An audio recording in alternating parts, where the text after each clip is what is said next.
Hello guys, ഈ പുച്ഛഭാവത്തിൽ cake മുറിക്കുന്നതാണ് നമ്മുടെ രേഷ്മ മോൾ. അത് അങ്ങനെ മുറിക്കാൻ ഒരു കാരണമുണ്ട് കേട്ടോ. അവളുടെ ബർത്ത്ഡേ നിർഭാഗ്യവശാൽ ഞങ്ങൾ എല്ലാവരും മറന്നുപോയി. അതിന് നല്ല രീതിയിൽ ഞങ്ങൾക്ക് എല്ലാവർക്കും കിട്ടുകയും ചെയ്തു. അതുകൊണ്ട് നമ്മുടെ കൊച്ചൊരു ഗവൺമെന്റ് ഉദ്യോഗസ്ഥയായ പാർട്ടി നടത്തുന്ന ദിവസം തന്നെ കേക്ക് മുറിച്ചേക്കാണെന്ന് വിചാരിച്ചു. ശരിക്കും ഞങ്ങൾക്കതൊരു ഗെറ്റ് ടുഗദർ കൂടിയായിരുന്നു കേട്ടോ. ശരിക്കും ഈ കേക്ക് മുറിക്കൽ ഒരു സർപ്രൈസ് തന്നെയായിരുന്നു അവൾക്ക്. അങ്ങനെ ഞങ്ങളുടെ അലമ്പ് ടീമുകളെല്ലാം കൂടി കേക്ക് മുറിച്ച് അങ്ങോട്ടും ഇങ്ങോട്ടും ഷെയർ ചെയ്ത് അടിച്ചു പൊളിച്ചു.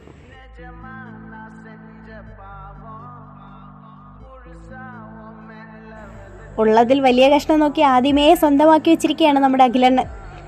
പിന്നെ എല്ലാവരും ഓരോ പീസ് എടുത്തു. അതിനുശേഷമായിരുന്നു അവളുടെ പാർട്ടി. എന്തൊക്കെ ഫുഡ് ഐറ്റംസ് ഉണ്ടെങ്കിലും അവസാനം വന്ന് നിൽക്കുന്നത് ബിരിയാണിയിലാണല്ലോ. അങ്ങനെ ഞങ്ങളും അവസാനം ഓരോ ബിരിയാണി കഴിച്ച് പിരിഞ്ഞു.